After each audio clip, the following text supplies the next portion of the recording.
Assalamualaikum warahmatullahi wabarakatuh. Halo anak-anak semuanya, semoga selalu sehat dan tentunya harus menerapkan protokol kesehatan. Nah, sekarang kita akan masuk materi mengenai pengolahan makanan internasional bersama saya, Ibu Junior Alisa. Sebelum masuk materi, kalian pasti tahu atau pernah mencicipi lah odeng, ramen,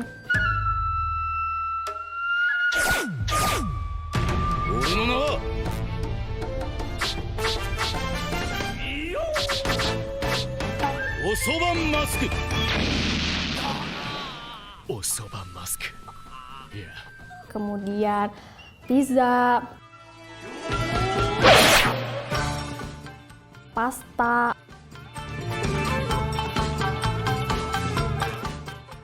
atau makanan internasional lainnya. Nah, sekarang Ibu akan menjelaskan mengenai jenis-jenis makanan internasional. Nah, yang pertama ada masakan kontinental. Nah, masakan kontinental adalah masakan yang berasal dari negara yang mempunyai dataran luas seperti Eropa, Amerika, Australia. Nah, masakan kontinental biasanya menggunakan bumbu instan atau bumbu siap pakai yang berupa bumbu kering. Nah, bumbu yang banyak digunakan orang Eropa adalah bumbu herb dan garam, dan mereka itu nggak suka pecin kayak di masyarakat kita. Nah, di sana tuh mengenal urutan menu kontinental. Nah, yang pertama ada santapan pembuka atau appetizer, yang kedua santapan utama, yang ketiga dessert. Nah, yang pertama itu ada appetizer. Nah, appetizer itu harus memiliki rasa yang enak, ringan, menyegarkan. Biasanya rasanya asam untuk merangsang selera makan, berukuran kecil. Terus appetizer itu dapat berupa hidangan panas seperti sup atau dingin seperti salad, dan kadang-kadang rasanya pedas. Yang kedua itu urutannya main course. Itu fungsinya yang pertama sebagai sumber karbohidrat, itu seperti kentang, nasi, pasta. Nah, yang kedua itu sebagai sumber protein dan lemak seperti daging, unggas, ikan, dan telur. Nah, yang ketiga itu sumber protein dan mineral seperti sayuran. Nah, yang terakhir itu dessert. Nah, dessert atau hidangan penutup berfungsi untuk menghilangkan kesan dari hidangan sebelumnya. Nah, rasa dessert ini biasanya manis.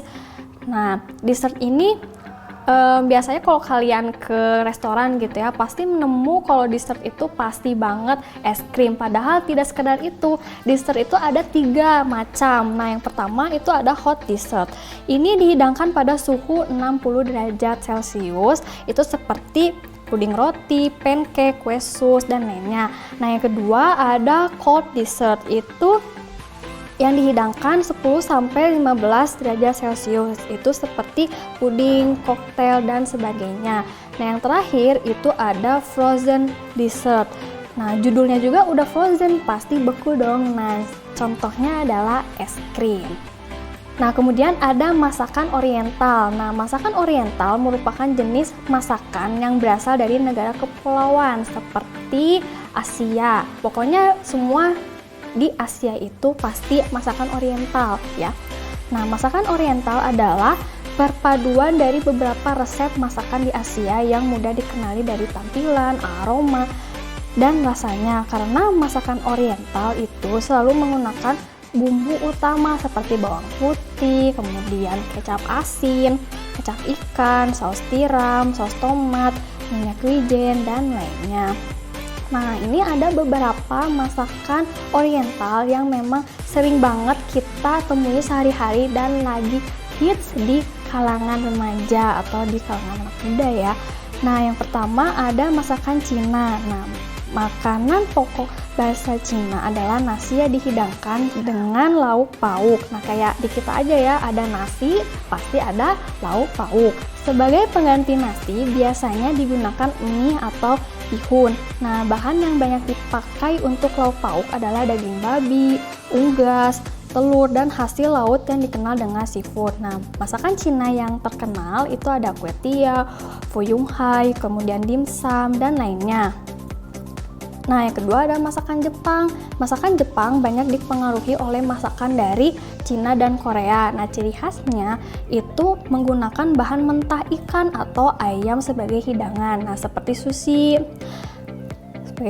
Nah, susunan makanan Jepang dipengaruhi oleh susunan makanan Amerika, di mana selalu dihidangkan dulu semacam selada atau sop atau appetizer-nya lah. Kemudian makanan pokok dan dessert. Nah, makanan Jepang yang terkenal itu ada sukiyaki, tempura, yakitori, sushi, dan lainnya. Kemudian ada masakan Korea. Nah, masakan Korea sebagian besar berbahan beras, mie, tahu, sayuran, dan daging. Kimchi adalah makanan fermentasi yang berasal dari sayuran, utamanya itu ada sawi, lobak, dan mentimun. Kimchi itu makanan yang khas di masakan Korea, ini kimchi ya. Nah, setidaknya ada satu jenis kimchi yang disajikan sebagai bancan sepanjang tahun. Nah, kimchi juga adalah bahan dasar utama dalam berbagai resep masakan Korea. Nah, masakan Korea yang terkenal itu ada tteokbokki, kimchi, kemudian odeng, dan lainnya. Nah, setelah Ibu menjelaskan mengenai macam-macam masakan internasional, Ibu harapkan kalian ada ide lah ya gitu ya untuk membuka usaha masakan internasional. Nah, ketika kalian sudah ada ide lah ya gitu ya, ada bayangan, kalian harus memiliki analisa lah, setidaknya menganalisa perkembangan bisnis yang disebut analisis SWOT. Nah, analisa kekuatan, kelemahan, peluang, serta ancaman itu bisa disebut sebagai SWOT. Itu salah satu cara paling umum dalam penyusunan strategi suatu perusahaan, penjualan produk maupun ide bisnis yang baru. Nah, ini harus ada contohnya ya, kayak masakan Korea lah.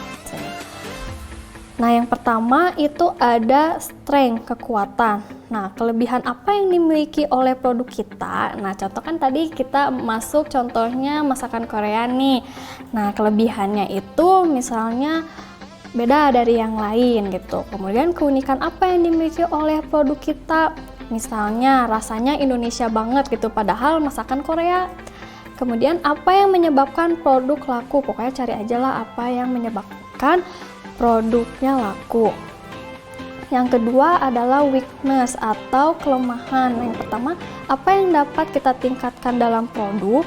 Kemudian faktor apa saja yang menyebabkan kehilangan penjualan? Pokoknya cari aja kelemahan dari produk kita. Misalnya, ataukah rasanya terlalu asam, atau mungkin harganya terlalu mahal, atau rasanya tidak enak gitu ya. Nah, itu harus dicari gitu kelemahannya.